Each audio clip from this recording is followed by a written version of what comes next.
Today I have Matthew Hoffman out of Greenville, South Carolina with us. And, I originally met Matthew, 3 years ago now? Is that about right? That sounds right, El. About 3 years ago.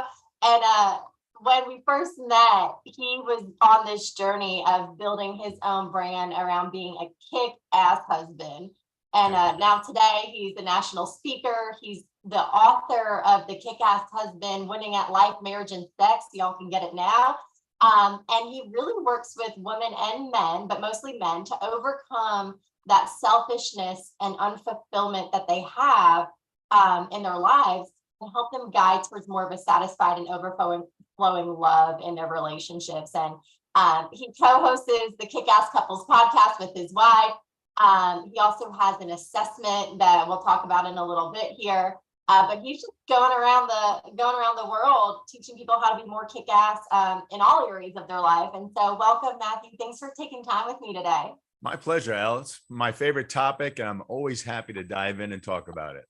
Well, it's a topic that I always find really fun, too, to talk about. So I want to know, or would love for you to share with everyone as to how this idea even came to be of going, I want to leave what I'm doing and share what you were doing beforehand and go build this thing, and why. Sure. Well, it's interesting because a lot of people, when they write a book, usually they've been doing something for a long time, and a book is an outcome of them wanting to share that. Wow. I kind of came at it a little bit differently. As I had a book and I said, gosh, I've got this book, Kick-Ass Husband. And that's the title my wife came up with. We had other names and titles, and she said, I don't like these. She goes, you don't want to be that. You want to be kick-ass. I said, well, do you think I am? She goes, absolutely you are. And so that's a title that I do claim. I didn't self-proclaim myself. I didn't say that's who I am. She did, but the rent is due every day. And I try to make sure I deliver on that. So I had this book, El, and I said, I don't want to just be an author and say I got a bunch of books in my garage. How do I do that? And so I started working with Brand Builders Group of how to build the brand and build the platform, and then thinking about what's the way I can get the information in more people's hands so they can have the success that I've had and the spillover, and take their relationships kind of to their own nirvana where they want to see them. Yeah. And I mean, the fact that your wife can sit there and be like, you are kick-ass. I mean, I'm sure that feels so awesome. Now, would you say you were always kick-ass, or is this something that you had to work really hard at? I wish I could say I would. We're about to celebrate 29 years of marriage next Congrats. month, but Yeah. it's a good achievement. And years don't always equal success, but I would say in our case they do. But after 20 years of marriage, I would say that on the outside, if you were looking at our relationship, 3 kids, nice house, good jobs, good schools, both involved in our communities and our churches, people would say, gosh, they're the ideal couple. But really behind the scenes, I think that my wife and I were not building each other up.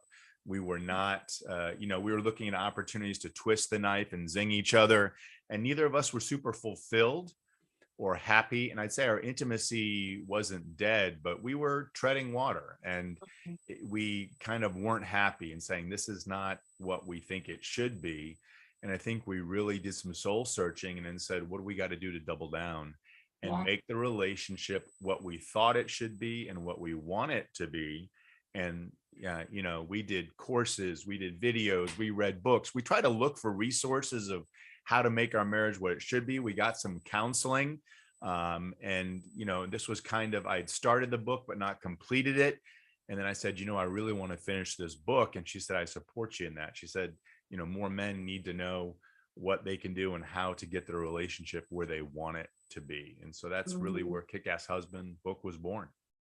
Yeah. I mean, I know that you work a lot with men that are in business that, typically 40 to 55 is a sweet spot for you. And tying back into what you were just saying, there was a point in y'all's relationship where you weren't fulfilled and intimacy was shaky and things weren't exactly how you wanted to be. And something you had shared earlier with me is oftentimes men don't realize the relationship isn't great until something happens where the wife's like, fix it or I'm out, right? And so for you, did you realize at the point that your relationship was struggling, or was that something that she had brought to you? Were you in that boat? I did. Yeah, I mean, I was aware. I think, Elle, you got to back up a bit because when you look at men and women, we're different creatures, certainly, but we want the same things. But Mhm. how we arrive at those things is very different. Women, for Yeah. example, they want emotional connection. They want to talk about it. They want to hear it. And they live it out loud, where men are much more experiential. They want to connect with their partner, their spouse, in activity, in doing things, and have that shared experience. And that's how they connect. So it's not a question of, you know, we don't want the same things. We do want the same things. We just use different ways to get there. And if, as a partner, a spouse, a husband, a wife, if you don't understand the number one need of your partner and how they want support in getting that need fulfilled, that's where I start with everybody I work with. And I think that people just don't know. And it's either because they haven't asked, or they want to give their partner what they want to give them, as Yeah. opposed to what their partner needs. Yeah. What if someone's listening and they're going, okay, I'm in this boat, I'm struggling, I've been ignoring it, just hoping things will change. I've tried everything I can think of. Um, Usually it's the things that they want, right? And they're going, but I've never had the conversation. So how would you coach someone, if you don't mind sharing?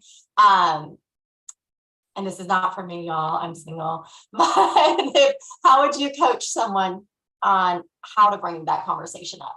Sure. Well, I'll hit on both of those things. I'll come back to Yeah. that single thing, because even though you're single, you want to be prepared to be in that relationship. And a lot Yeah. of people say, one of the couples we interviewed on the podcast, the Kick-Ass Couples podcast, they each did independent work. They're in relationships and they weren't happy. And so they said, all right, I'm going to work on me and what's important to me. What do I want out of a relationship? And how can I best be that in a relationship? And they wrote down what their ideal relationship looks like. And they started working on and demonstrating those qualities. They attracted each other. They got married and they realized, wow, we both had an outline, a framework, a focus Yeah. of what we wanted. So even if you're between relationships or you're not in one and you're looking for one, how Mhm. you conduct yourself, what you focus on, what you look on is huge. And that relates directly to the question you asked, Elle, about the relationship. If someone's thinking, man, we got to have this relationship, communication is the crazy glue. It's one of our 14 pillars. And it's the Mm. most important that ties everything else together. So if you want to have that conversation, first of all, it's not something you want to spring on them and say, hey, let's have it right now and talk about it. It's Yeah. more like, hey, there's an important conversation I'd like to have. I think we need to have. What's the best time that we can set that up and do it? So they go, ooh, something important, and we're going to talk about it. So you kind of set the stage. And then you want to make sure all your physiological needs are being met. There's an acronym called HALT, HALT. If you're hungry, angry, lonely, or tired, Mhm. all those things need to be addressed. So there's nothing in the way of having the conversation. And then when you have it, it's not accusatory. It's not you always, you never, you can't, you won't. It's Yeah. this is what I need in our relationship. These are the things that I feel are most important to me, right? It's using all, and I want to share this with you so you understand it. Mhm. And instead of starting about my needs and what I want, I always coach people, Elle, to say, I want to know on 1 to 10, rate how well I'm doing at filling your love tank. Mm. So How well good. am I doing? Oh, well, I'd say you're doing a 6 or a 7 or an 8, right? I do this with my wife all the time, and I've never gotten a 10. I've gotten a 9 point something, but I'm not perfect. And just the other day, she said, I want to get together and connect because I feel like we haven't talked about the big issues in a while, and I want to make sure we're in alignment. And I said, when do you want to do that? And she said, Mm. beginning of next week. We've got some family in town. I said, great. I look forward to that. So Yeah. you got to approach the conversation, not what can I get, but what can I give? And Yeah. help me understand. My favorite question is, what's the biggest piece of furniture in your life right now? Mm. What's taking up all that headspace, and what are you working on? And then how can I best support you in dealing with it? Yeah. That one of the things you said too, just you kind of threw it in there is like, and I look forward to it. Right. I think so many people don't look forward to these conversations because they haven't done, their own work with it. So if someone's going, gosh, when someone brings up, I want to have a conversation, it strikes anxiety in me, or it makes me like, it's the last thing I want to do. And that doesn't sound fun. How would you encourage them to shift their mindset to where they can go, no, I look forward to this. This is going to be great. It's going to be really healthy. It's going to make things so much better. Sure. I think a key thing to remember, and it's not always conflict. We have 3 C's in our foundation. It's commitment, communication, and conflict resolution. We've talked a little bit about communication, but I think that people have to look at discussions, whether they're conflict or disagreement, as invitations to connection. When things aren't perfect and, hey, we got to talk, or I want to talk with you, instead of being afraid, that's an invitation. So if you look at when someone says we need to talk, or I want to talk, they're saying, I want to connect with you. I want to talk to you. I want to get closer with you. I want to bond with you. That's a positive, as opposed to, oh, you made me so angry. Get out of my face. I don't want to talk to you. I don't want to relate to you. Now it's like, whoa, wait a minute. What did you don't know. What did I do? And it's recovery mode. So when someone says we need to talk, you're opening a door and saying, come on in. I want to connect with you. And so look at conflict or disagreement, or if you're not on the same page, as an invitation to connection. And if you look at it that way, it means you're going to get bonded. And if you're actually going in, it's like when we're in a conversation, now, if you're talking to me and I'm not really listening, I'm thinking, I want to respond. Ooh, and this is what I want to say. And she better know this. And I've got to communicate that. If you're empathetic or empathic, both kind of the same thing, while you're talking, if I'm seeking to understand, tell me more about that, Elle. Why do you feel that way? Why is that so important to you? What would the ideal outcome look like, right? For you to get a win here, what's the best outcome? And then if it means sacrificing or giving of myself, I got to be willing to do that, because it's going to demonstrate to you my commitment, that I'm hearing what you're saying. And if I can repeat back to you what you've told me and say, so what you're saying is this, you feel strongly about that because, and if they go, yes, now you've earned the right to say, now that I understand where you're coming from, would it be okay if I shared with you where I'm coming from and where I need your help and support? Because you earned it, as opposed to, Elle, you know what I need? You know what I want? You know what you need to do for me, right? Nobody, responds to that. Yeah. I mean, brand builders, the brand builders group works on, right, being a mission-driven messenger and serving somebody's needs. How can I help you? How can I help you get what you want and what you need? And then it's only natural. It's kind of that, reciprocity, or you're planting the seeds, you're going to reap what you sow. And that's a great law of attraction. I think it's kind of universal. Absolutely. And I want to talk a little bit about how you are now being brought in for like a lot of speaking engagements at companies. But before I do that, like going back to what you just said about brand builders and being mission driven and looking to serve, like what has been your biggest gain or win, or like way that you were served through working with us? Like how do you think it has really impacted your business and your brand today? I think being more specific and targeted and focused. I think Brand Builders does a great job in coaching you, teaching you on the importance of being crystal clear with who you're serving and how you can do it. And then making sure that you show up and communicate exactly what you do in the clearest, most succinct way. I loved working with Kristen Hartnagel, the coach that relationship. She's so dynamic, and she's crystal clear and was able to translate concept into reality and teach you, this is what you need to do.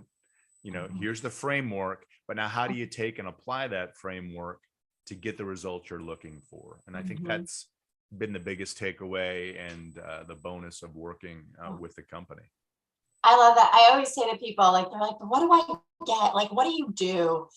And I'm like, honestly, it's clarity. And people just can't wrap their head around like how valuable that is sometimes, and how much money they spend wasted, or time and energy wasted, trying to create websites and create funnels and create email marketing and like do social media posts, and they don't have the clarity, so it doesn't work. And so I appreciate you sharing that. And a lot of folks, when they come to us, very similar, is like, they have this desire and this goal and this dream of going, I want to speak. Like, I want to be on stage. I feel passionate. I have a message to share that's worth sharing. And I just have this calling to do it. And I know that you fell in that bucket as well, but you're actually now doing it. You have companies and organizations. I know you have a speaking engagement coming up here with hundreds of people that you're really excited about. And so a lot of people might go, well, what does being a kick-ass husband, like, why would, or, kick-ass person, whatever it might be, like, why would they bring you in to speak at a company or an Sure. organization? And so I know that part of what you were sharing before is kind of the idea of how it overflows into your work life, or business overflows in your relationship. So can you kind of like expand on that a little bit for me? Sure. I mean, and I think the premise is that people don't do business with companies. Mhm. People do business with people. And Mhm. so relationships are key to any success in any life. So people brought me in to talk to them either because they want to pour into their people and they want to say, hey, we want to help you have the best life at home so you can have the best life at work. That's one angle that we talk about. But I'll be the speech I'm giving in about a month is going to be to a group of MSP providers. These are business men and women who provide IT services, and they're entrepreneurs, and they have anywhere from a $1 to a $5 million business. Yeah. And the challenge is a lot of times in entrepreneurs, right? I'm a serial entrepreneur as well. We put all our effort, time, and energy into the business, and then it seems our relationships get the leftovers. Mhm. And what the message I'm bringing is that when you prioritize your spouse and you give them your best, your first, Mhm. that relationship is going to strengthen who you are and spill over into your success in everything else you do. Mhm. And those same principles about building a relationship in your private life hold true for business relationships. If you want to know how to communicate commitment, how are you committed in work, in the relationships at work? What kind of communication do you do to form that relationship? And then when conflict comes up, because it's going to come up in every relationship, how do you see that as that invitation to connect and navigate it so it ends up being a point of connection and differentiation where you're servicing your customer or your fellow team members better than you could? So those three skills of demonstrating commitment, communication, and conflict resolution are really critical to business success and to success in your number one human relationship. So when you think about why you're doing this work and like what's motivating you, um, and one of the things that people probably don't know is you also coach people. Um, so it's like you have the book, you have the podcast, you're speaking, you coach. And not everyone loves to coach. So it's like, what is it about coaching people? And I think specifically more men that you're working with, to focus on this area of life. Like, what motivates you to do that? That's a great question. I think I'm passionate most about the coaching because I think I have an awesome relationship. I'm grateful for it every day. And I think everybody is both capable and deserving of having Mhm. that same relationship. It informs who I am, my success, my happiness, and what I do. I mean, my faith is number one, and my Yeah. wife's is as well. So we connect. Faith and moral code is one of our pillars, and it's important in a relationship. We Mhm. were praying together today and supporting. My relationship is so good. It informs everything I do. I want other men and women to have that so that Mhm. they feel this relationship is so incredible. It's emboldening me. It's making me stronger. It's making me a better person. I feel supported. And when you Yeah. feel that commitment from another individual, commitment's like a safety net under Mhm. your high wire trapeze life. You know, Yeah. I mean, as a trapeze artist, if you don't have a net, you're not going to get so crazy up there, because if you fall, it has scary consequences. Mhm. Relationships are no different. If you Mhm. don't feel like there's a strong commitment that undergirds you, I don't question my wife's commitment. She Yeah. doesn't question mine. And when you can go through life and you're not worried about, are they committed to me? What are they going to do if I screw up? I made a mistake. Is it going to end right? If you don't have that solid commitment in a relationship, you're not going to take risks. You're going to be fearful and you're not going to be fulfilled because you're always worried, if I have this discussion or don't have the discussion, is it going to end the relationship? And that happens in personal and it happens at work as well. So I Yeah. love coaching because I want to give people the success, the confidence, the spillover, the joy in that relationship so they can take it everywhere else in their life. Yeah. That's so it sounds to me, and correct me if I'm wrong, that the person who's a great fit for you, it's not like their marriage is literally on the rocks and they're like falling apart and like everything's coming to a head. It's kind of like preemptive to that. It's like preventative to even get to that point and getting where it's like, it doesn't feel great. I want it, but I need it to change versus like when people are just at their end. Would you say that's the better time of like engaging with you? I think all 3 times. So, Okay. unfortunately in life, right? Not many people are proactive. They don't go, I'm Yeah. going to eat great and exercise, so I'm always in the best shape. Some people do, but Mhm. usually it's the doctor going, look, buddy, you're either going to lose 40 pounds or it just might kill you. Oh Yeah. no. Right. So unfortunately, we're reactive. And, working with people in relationships, proactive is always the best. Handle it before it's an issue. But I work with people who say, I want to set the stage. We're about to get married and we think we do, but how do we best get ready? I Mm. work with people who say they're at their wits' end. They go, you know what? I am so frustrated. I'm angry. I'm distant. The passion's not there. I love this person, but how do I get it back? And I also have a client I'm working with who's like, I've been divorced and I've done it wrong. And I Mm. want a relationship, but I don't want to make a mistake. I've got, he's in his early 60s and he's saying, I want to have the next best relationship and I want it to last. And I've screwed it up. So how Yeah. do I do it right? So I work with people in all different stages and it's never too late. I was Mm. speaking to a group of YPO, Young President Yeah. Organization, mostly men with one woman in audience. And there's a guy who said, I've been married 35 years and your talk, he goes, I'm depressed. And I said, tell me why you're depressed. He goes, because I'm looking back at all the missed opportunities Mm. I've had. And I've just realized I've left so much on the table. And I said, you know what? Just because a ship is heading the wrong way, you move the rudder and it takes some time to bring it around, but it is never too late to Yeah. make the changes or start getting those incremental. And it starts with one conversation, one act of love, being Mhm. selfless one time, and recommitting to yourself to the right things to get the results that you want. Yeah. Dang. That's so like sad but inspiring at the same time too, where it's just like, not having that. Why do you think people don't have that awareness? I think they're focused in, one in my keynote, Elle, I tell 2 stories. One story is I Mhm. talk about Bob, and Bob's a guy who's worldly success, Mhm. got the money, got the houses, the planes, involved in politics, celebrities, right? All Mhm. the things that the world would like to define and say that's success. But Yeah. he's coming to the end of his life and he's realized my relationship with my wife is not that great. We're not Mhm. we're not fulfilled. My relationship with my kids and my grandkids, it's like, how do you define success and what do you take stock in as being Yeah. success? It's Yeah. relationships, it's impact, it's the legacy. Having a big bank account when you leave this experience, some people might say that's really success, but most people would say that's not success. So I Mm. think people are not in tune with what they want to have and what's going to last.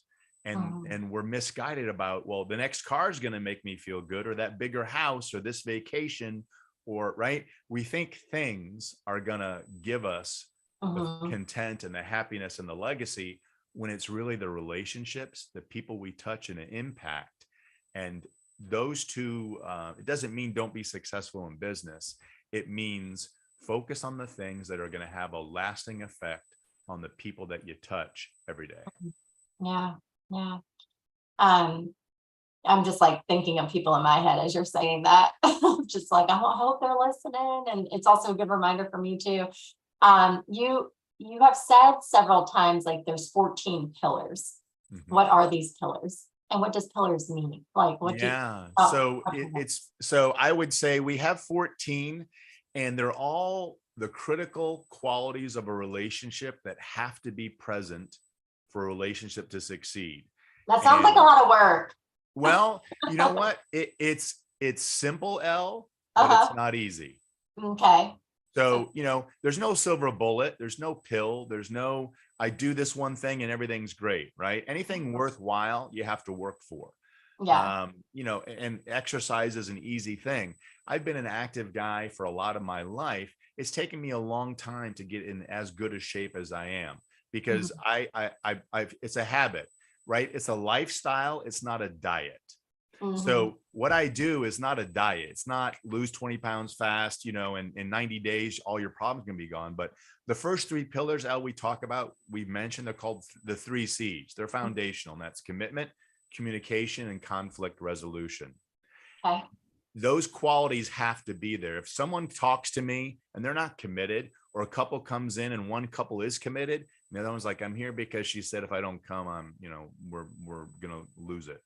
Mhm. So if I'm not going to work with anybody that's not committed, because it's a waste of money, it's a waste of time. But after that, we have the pillar of trust and honesty. We have Mhm. patience, intimacy, lasting love, selflessness, unity, servant leadership, faith and moral code, appreciation, security, and the last one is fun and humor. So those are all different tools in the toolbox, right?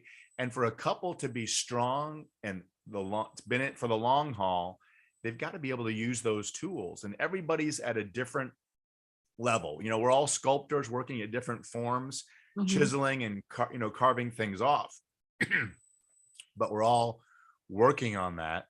Yeah. And we have an assessment, the Kick-Ass Couples Assessment. It's a free thing on our website, and if you take it, it asks you to rate yourself and how well you're demonstrating these, and it also has your partner rate you. Then we can sit down and you can say, well, hey, communication, I'm a 9, right? And your partner Yeah. goes, I think you're more like a 6. And then you go, okay, why do we, how do we mind the gap? And it's a Yeah. great opportunity. That's really funny. I years ago was seeing someone and I thought we had great communication and they were like, you're a terrible communicator. Oh, good to know. Thank you Yeah. for that. But I'm curious if someone wants to take that assessment, what's your website URL? They go to MatthewPHoffman.com, and it's a Mhm. free assessment, and you can take it if your partner will take it too, and you can do it for each other. You can get comparisons, and it gives Mhm. you kind of a score, and it talks about behaviors, because really these are qualities of relationships, but the question is behavior, and it gives you phrases and words that show if you're doing well in this, what does it look like? If you're not doing well, how does it show up? So it gives you anchors, and it's a self-reporting. So, you can say I'm a 10 on everything, but I think that you'll find you're really strong in some, and you go, ooh, maybe I'm Yeah. not doing so well. And it's just a great way to assess where you are and talk about, all right, where are the opportunities for us to get stronger individually and together? Yeah. So that was actually my question. So let's say someone does this assessment with their partner, with their spouse, whatever you want to call it. And after they take the assessment, they go, we have these gaps. Okay, now what? Yeah, I mean, it requires conversations. In our coaching program, now you can kind of look over my shoulder here, right? And you can see in my coaching, we do something called an RMC, and that stands for Relationship Magna Carta. Mm, And the challenges I find in relationships, like if you think of a wedding or when you're saying your vows, you're saying, here's all the things I'm committing to and that I'm going to do. I'm going to be there when it's great. I'm going to be there when it's lousy, when you're sick, right? So we say all these promises, but the challenge in relationships is we don't say, how are we going to do it? mhm. Right? Life takes over, kids, careers, things grow. And that's when conflict arises, because if you haven't talked about what does commitment look like, meaning what do you need me to do to show Yeah. I'm committed to this relationship? So we developed the relationship Magna Carta around commitment, communication, and conflict resolution. My wife and I worked together to say, for you for me to know you're committed to me, what do I need to do? What do I need to see? Mm. What are the actions? It's What's an action. example? Yeah. Yeah. And we got into it. And if I ever have a question and she signed it, I signed it. And Mhm. so if we ever have an issue, like she came to me the other day and she goes, I think we got our communication, we need to get together and talk about big picture, medium and small, and where we're going and what's going on, because I feel like we're not strongly connected there. So that's part of our commitment to each other. So Mhm. back to your question, people need to be really clear and open about, what do I need on commitment? What do you need on commitment? And how are we going to meet each other in giving Mhm. those needs? Same thing on communication, right? Yeah. Someone may say, I need to know a couple times a day where you are and what you're doing, just so I need to connect with you, right? And Mm. and then conflict resolution is, all right, when conflicts arise, how are we going to approach it so that we're loving and tender and Mhm. kind to each other, and not debilitating, taking each other down and hurting one another and going Mhm. through that. So when you Yeah. have a roadmap and and you agree on, this is how we're going to do these things, it Mhm. takes the questions, it takes the mind reading.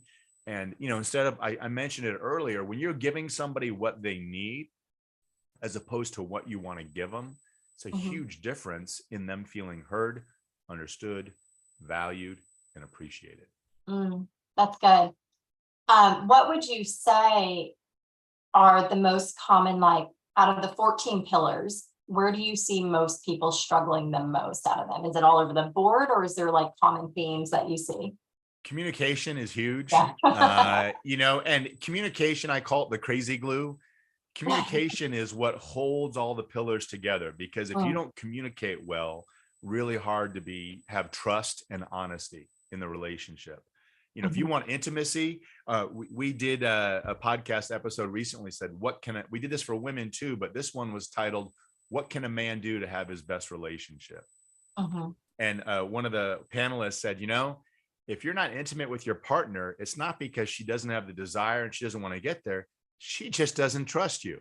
She doesn't Mm. feel trusted and respected and heard and understood. So why is she going to want to open herself up and be intimate with you if she's not feeling trusted?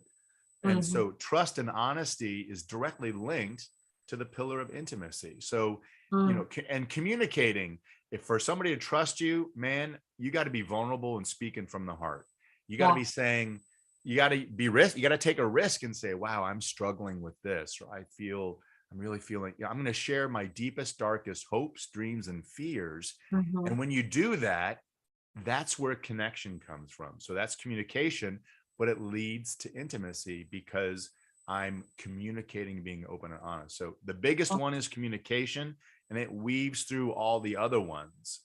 You need like a flow chart roadmap here of how all the pillars, which ones influence each other and how. Well, it's funny. We do live learning webinars, Elle, with a Yeah. panel of our elite coaches. And we always, even if we're talking about commitment or how can we be more intimate, we say, how does intimacy relate to any of these other pillars? And we grab a pillar and we say, oh my gosh, appreciation, right? Mm. That's another pillar. If you want to be intimate, then you got to know you're appreciated and valued, not just for how you look, maybe like, Yeah. ooh, they're attractive, I want to be with them, but Yeah. I'm appreciating what my wife, her skill, her talent, and her innate ability, and what it brings to our relationship. For example, she prayed with me this morning, and we connected on our faith to Mhm. talk about the support we have for each other moving forward. I appreciate her. I felt I was almost teary because she was wrapping me in her love, praying with me together, and showing her support. Yeah. So I express my gratitude and appreciation to her for what she brings to our relationship. So I'm Yeah. hitting on a few pillars. I communicated it. It's appreciation, but the vehicle that allowed that to happen was the faith and moral code that we share together. Mhm. What would you say? And that's so strong. And I feel like when people hear you talk, they're going to be like, well, I want that. Like, how, that sounds awesome. But my spouse would never do that. Like, I have someone, I'm thinking of a couple right now where it's like, the wife would all be about this, but then the husband would be like, you know, okay, like roll his eyes, not be all in it. So why do you like, what do you think gets in the way of people being on the same page here with wanting to grow and work on their relationship? Yeah, I think that's a great point. We were talking with another couple about talked to a lot of couples about that. And Mhm, Elle, you've heard this, everybody knows it, but you can only control you. mhm, When you think about Viktor Frankl, Man's Search for Meaning, my biggest takeaway from that book is between stimulus and response, there's a space. And in that mhm. space lies our freedom, right? Can't Yeah, control your circumstances, but you can control your response to it. So in a relationship, when one person's kind of on the page or, hey, I'm going to do this and the other one isn't, you can start doing things yourself. mhm, It's like you work on you. I can only control me. If yeah, I'm the best and I'm pouring into my partner, and for example, one of the couples we interviewed said that they were in that exact situation. She said, man, I knew the value of therapy and counseling. I'm saying, come on, buddy, we got to go get this. And he's like, anti-therapy. I'm not going. You want to do that? You do you. I don't believe in it. So mhm, she started doing it and making differences in the relationship. And they were arguing a lot. He came at her with conflict and was ready to go to town, like, fists up. She said, hold on, buddy.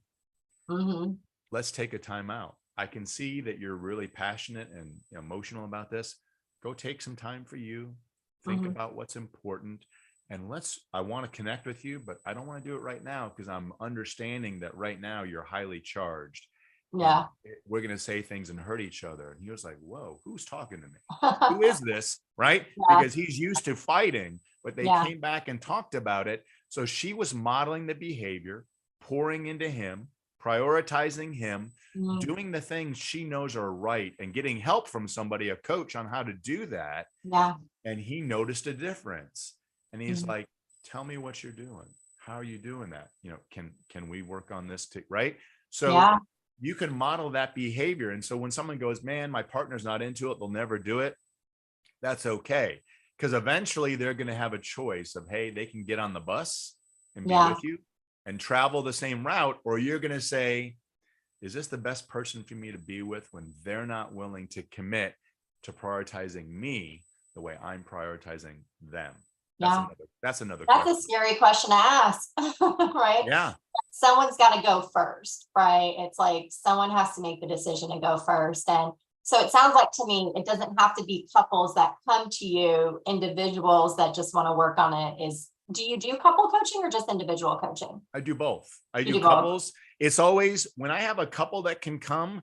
And I also say another client I'm working with, I said, listen, I know you want to just work on you, but if you want to bring this person you're dating who you think might be headed towards marriage, you can watch the videos. We have tons of resources. She can get as involved as you want her to, or as she wants to invite her in, because a lot of the things that we're going to be developing one-on-one, you're going to be using with her. And it's not doing it to her, Yeah, but yeah, yeah. you're getting crystal clear what's important to me. What Mhm, do I need to feel heard, understood, valued, and appreciated? And then mhm. how can I best do that for the person I care about most? Yeah, So you're going to be doing it for them. And if you want them to do it for you, the more they understand or are involved with it, they're going to see your commitment. They're going to be like, wow, you're doing this for me. mhm. You're doing this for us. Right.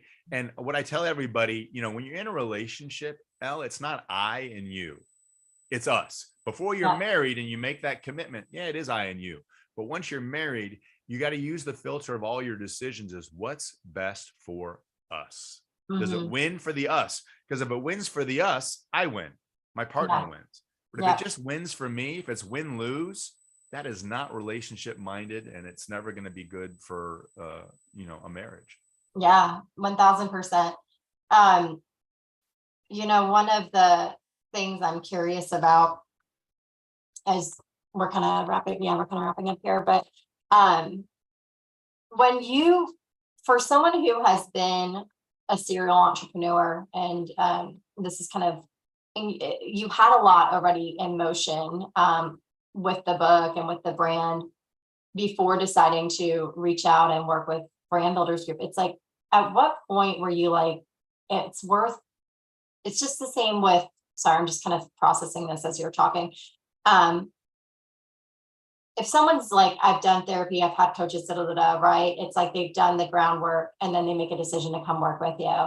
I'm just curious, like what sparked your decision of like, you had so much groundwork in place to go, I need help with building this. And what is the biggest like misconception that you think that other coaching authors have around personal branding that maybe you had that you learned or overcame, or the biggest challenge? I know I just asked like 5 questions, but I always love to give people like what the behind the scenes actually really looks like when it comes to building a personal brand in their business. Mhm.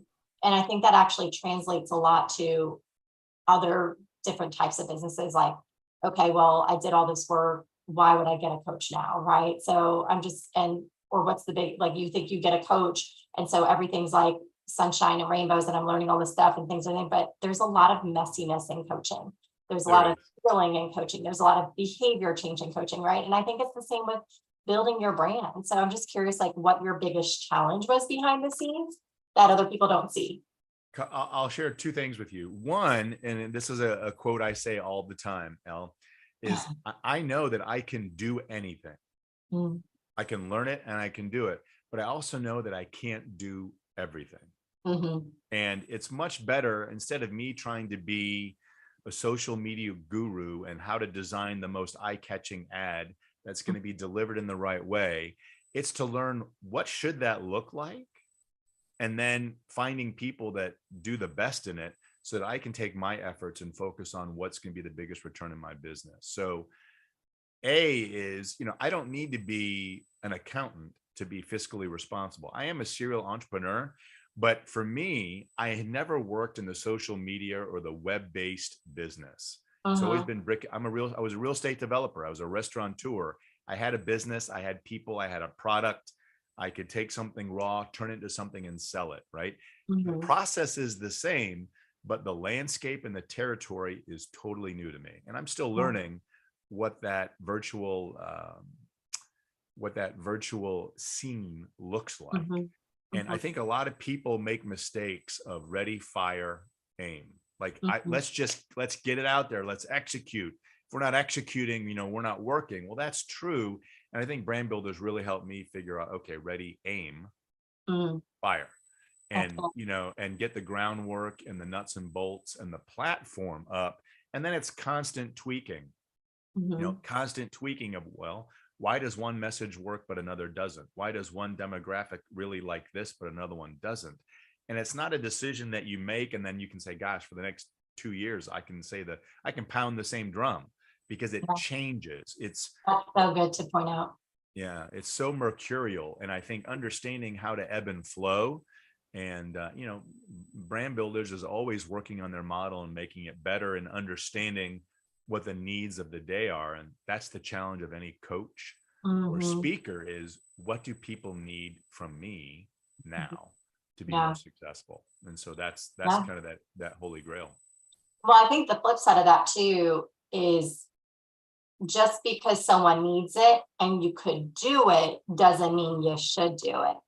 Right. So for example, like years ago, we know clients need help with implementation. So we're like, we're going to do implementation. That's a whole other business in itself. And we quickly realized that that's not the path we want to go. That's not the business we want to build. And so we found a solution for it for our clients. But I think that's a lot of coaches. What happens is they get this shiny object where someone's like, you should really do this. And then they go, that's a great idea. I bet people would buy that. And then they go do it and it completely distracts from the path that they're on. And so it takes even longer for them to build. It's the same thing with like, even with someone coming to you for relationship coaching, it's like they're going, hey, we're working on communication. And then someone goes, well, maybe you need to work on, I don't know, throw something out there, whatever. And so they go, let me go all in on this and completely forget about all the progress we've made here and not really dial that in. I don't know if that makes sense or not, but It does. ultimately, I would just encourage y'all, if you're listening and there's any part of you that doesn't feel like you are having a relationship that is kick ass, that is exactly what you want, that inspires you, that excites you, that makes you feel connected and like close to the person that you're with and on team us, and you're going, I want that to change. I want it to get better. I would just encourage you to reach out to Matthew. Learn a little bit about all the resources. They have a ton of resources. You heard they do speaking, webinars, coaching. There's free stuff on the website. The book. What am I missing here? I know you put out free social content. Oh, the podcast. Like there's a lot of resources there. But where do you want people to go, Matthew, if they're going, hey, I would love to have a conversation about this? Yeah, you can, most social media platforms, we're on Instagram, Facebook, TikTok, YouTube, LinkedIn, at Kick-Ass Couples Nation. Matthew P. Hoffman is the best handle on Facebook to find me, and also my website, matthewphoffman.com. And all those, a lot of free resources. I do free relationship assessment calls for people that just say, hey, this is where I am, and I would love to get rid of this. How can I do that? And I do that for free to let people know, how they can go from where they are with the obstacles and the roadblocks to where they'd like to be without those pieces of furniture in the room of their lives. Oh, that's awesome. So if someone wants a free relationship assessment call, what's the link for that? It's matthewphoffman.com. Okay. And they just go to your website and select the call. Yep. URL. Yep. That URL. Well, and pretty cool. Yeah. Oh, go ahead. I'm sorry. Go ahead. I was just saying that's pretty cool. I didn't know you did relationship assessment calls. So y'all, that's a great starting point that I would just highly, highly encourage you to go. And any last words that you want to share, Matthew? Any pieces of advice or? Two things. One is that, a lot of people say that this is a symptom and this is the symptom, but I can really help people get to the root cause in the relationship. And that's why we focus on those pillars. And we close all of our work by saying, happily ever after doesn't just happen. It's on purpose, and you can be intentional and learn how to prioritize your spouse, and I can help you.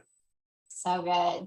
Well, if you all reach out for that call and you want to share, I want to know who's doing it. I want to know what you think and what you get from it and working together. Because one thing I know, especially from conversations with you and your wife, it's just your heart for people and really transforming their relationships is second to none. And so thank you for the work you're doing. Thanks for sharing with us today. And I'll talk to you soon. My pleasure. Look forward to it.